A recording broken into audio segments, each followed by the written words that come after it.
مسلم league نون کے official account سے جو وہ ٹویٹ کیا گیا، انہوں نے کہا خیبر پختونخوا اسمبلی کے سامنے بلدیاتی نمائندوں کا اپنے حقوق کے لیے احتجاج کرنا اور پولیس کی شیلنگ کا سامنا کرنا اس بات کا واضح ثبوت ہے کہ صوبائی حکومت اپنی ذمہ داریاں پوری کرنے میں ناکام ہو رہی ہے۔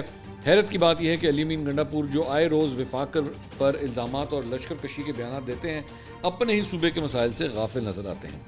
اچھا، ان کا بیسیکلی اعتراض یہ ہے کہ جناب یہ احتجاج کیوں ہوا؟ مطلب ان کو یہ ضرورت ہی نہیں ہونی چاہیے تھی احتجاج کرنے کی، اور صوبائی حکومت جو ہے ان کو ہینڈل کرنے میں ناکام ہو گئی ہے۔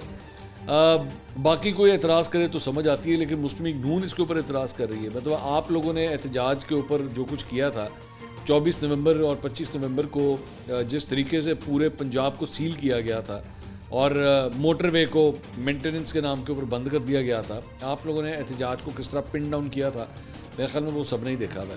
سو میرے خیال میں کم از کم آپ تو اس پہ بڑے بڑے کلیمز نہ کریں۔